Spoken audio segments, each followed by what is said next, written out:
We're going to continue working our way down from the roof through the walls to the soil for this building we were working on last time. And just as a reminder, he gives us these values. These are given.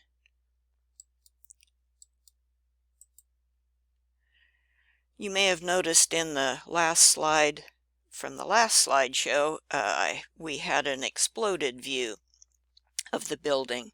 And this can help you visualize. You can ignore it if you want to. I find it helpful. What you might notice here, that you can especially see in the exploded view, is how every layer is perpendicular to the layer above it. So here is the wall going, let's say, left to right. Here is the rafter that the wall supports, and it's perpendicular to the wall. Or under the wall, here's the wall. Here are the joists. Notice that they are perpendicular to the direction the wall was running. Now, if you look at this problem in the book, he doesn't give you very much. He just gives you the front view, and he gives you these dimensions, these width dimensions. He does not give us depth dimensions. And have you thought about why that is? Why doesn't he give us the depth dimensions? Don't we need those? Well, you are figuring out how many pounds per foot on each wall or whatever it is. And so every 1 foot strip is the same. And it wouldn't matter if this building were 2 feet deep or 100 feet deep, you'd still be looking at 1 foot strips. Here's where we left off last time. And looking at the exploded view, there's the rafter. And here's what would you call that? A front view showing the rafter with the 3 support reactions.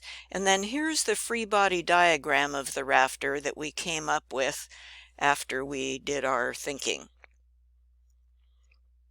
So now we will draw a free body diagram of this front wall here.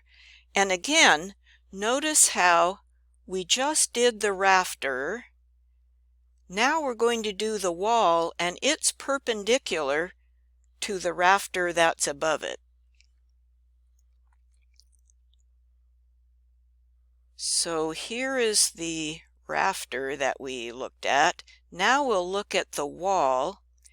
And when you were thinking about the rafter, you used a 2 foot tributary width to figure out how much the rafter was carrying. But now we want to go down to the wall. Let me back up. There's the wall. And we want to think about how much weight is on each foot of wall. So whereas we used a 2 foot width when we were thinking about the rafter, now we're going to use a 1 foot width to think about how much weight is on 1 foot of wall. And what that means is this. Here at the lower right of our slide is the free body diagram of the rafter that we came up with last time.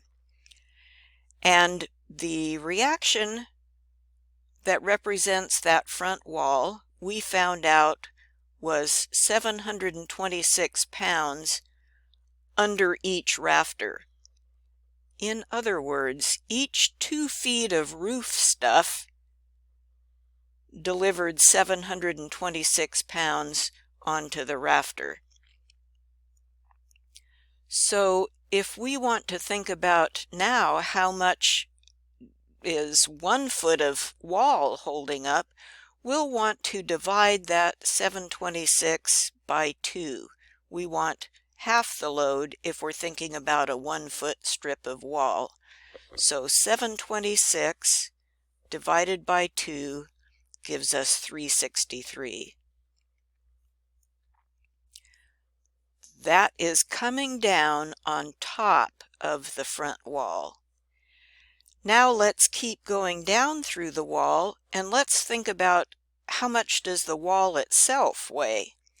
Well, our author tells us that the wall weighs 8 pounds per square foot. And so if you made yourself a picture and you fenced off a 1 square foot chunk of wall like that, that little bit would weigh 8 pounds.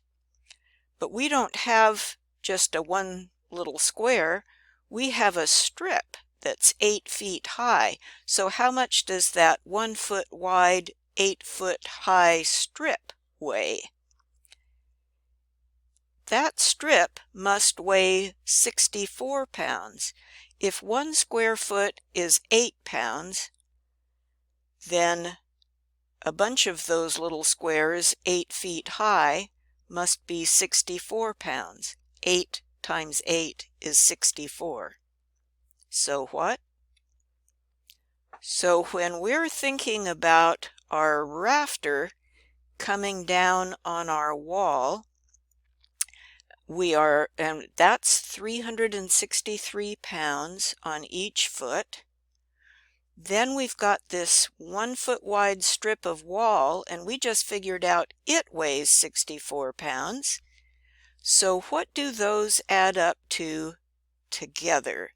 363 plus 64 at the bottom of the wall, that means we must have 427 pounds. So this wall here looks like this. This is its free body diagram. Now, let's think about that back wall, and we can use the same method for this back wall. When we were thinking about the rafter, we were looking at these rafters being 2 feet apart, so each rafter is carrying a 2 foot wide tributary width. Now we want to think about how much weight is on 1 foot of wall, so we'll think about 1 foot of tributary width. Going back up again, here's our rafter. So there's our rafter. And here's our free body diagram of our rafter. And we figured out that each rafter delivers 396 pounds here at the back wall for every 2 foot of roof. But what about every 1 foot of roof? We'll need to take that 396, divide it by 2, and that means we've got 198 pounds coming down on every foot of back wall. So that's what the roof is delivering to the top of the wall. Now let's go back down through the weight of the wall down to the bottom of the wall. So once again, we have our wall weighs 8 pounds per square foot, so it must weigh 8 times 8, it must weigh 64 pounds for a 1 foot wide strip of wall. So when we add the 198 pounds per foot that the rafters are delivering to the top of the wall to the 64 pounds per foot that the wall weighs, adding those two numbers together, it must be that at the bottom of the wall we've got 262 pounds per foot at the bottom of that wall. So here are the free body diagram of the front wall and the free body diagram of the back wall. Let's pause here, and in the next video we'll come back and we'll look at that roof beam.